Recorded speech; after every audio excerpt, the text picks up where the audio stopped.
Hi, ఎలా ఉన్నారు? అందరూ బాగున్నారా? ఈరోజు మనం మునక్కాయ పులుసు ఎలా తయారు చేసుకోవాలో చూద్దాం. ఇది అందరికీ తెలిసే ఉంటుంది. నేను మునక్కాయ ఒకటి తీసుకున్నాను. అది పైన తోలు అనేది తీయకుండానే కట్ చేసుకున్నాను. ఇలా కట్ చేసుకోవడం వల్ల టేస్ట్ చాలా బాగుంటుంది. ఒక మీడియం సైజ్ ఆనియన్ కట్ చేసి పెట్టుకున్నాను.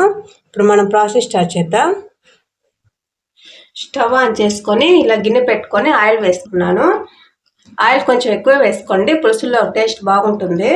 ఇట్లా కొంచెం మెంతులు, మరి ఎక్కువ వేసేసుకోకండి. వీటితో పాటు ఆవాలు, జీలకర్ర, మినపప్పు.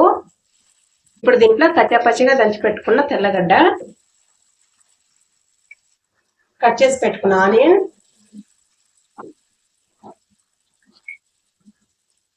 కొంచెం కరివేపాకు. ఆనియన్ ని ఎక్కువగా ఫ్రై చేసుకోవాల్సిన అవసరం లేదు, ఎందుకంటే పులుసులో ఉడుకుతుంది కదా మళ్ళీ.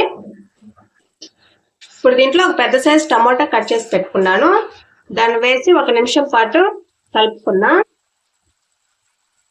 ఇప్పుడు దీంట్లో మునక్కాయ ముక్కలు వేసుకున్నా. కలిపేసుకొని ఒక 2 నిమిషాల పాటు మూత పెట్టేసుకోండి. టమాటాలు చక్కగా మగ్గిపోయాయి కదా. ఇప్పుడు దీంట్లో రుచికి తగినంత ఉప్పు,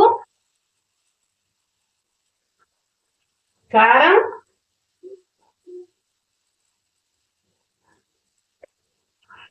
పసుపు,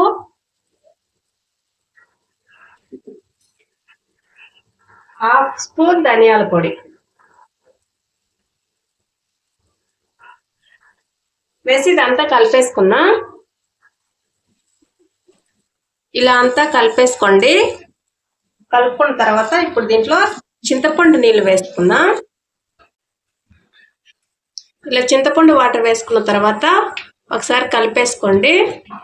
నేనైతే 1 గ్లాస్ వరకు వాటర్ వేసుకున్నాను, చింతపండు వాటరు. మీకు పులుసు ఎంతైతే అవసరం అవుతుందో అంత వేసుకోండి. ఇప్పుడు ఈ టైంలో మీరు పులుపు, కారం, ఉప్పు చెక్ చేసుకోండి. సరిపోకపోతే వేసి కలుపుకోండి. ఇప్పుడు మూత పెట్టేసుకొని ఒక 15 నిమిషాలు కుక్ చేసుకున్నా. చూడండి, మునక్కాయ పులుసు రెడీ అయిపోయింది. ముక్క కూడా చక్కగా ఉడికిపోయింది. ఆయిల్ కూడా చూడండి పైకి తేలుతుంది కదా. పులుసు ఇలా ఉంటే సరిపోతుంది. ఇది చల్లారిన తర్వాత ఇంకా చిక్కగా అయిపోతుంది. ఈ స్టేజ్లో మనం స్టవ్ ఆఫ్ చేసుకుందాం. కొత్తగా వంట నేర్చుకునే వాళ్ళు మునక్కాయ పులుసు మంచి రుచిగా చేసుకోవాలంటే ఇప్పుడు నేను చెప్పిన పద్ధతిలో ట్రై చేయండి. మీకైతే ఖచ్చితంగా నచ్చుతుంది. ట్రై చేసి టేస్ట్ అనేది ఎలా ఉందో మా కామెంట్ బాక్స్లో తెలియచేయండి.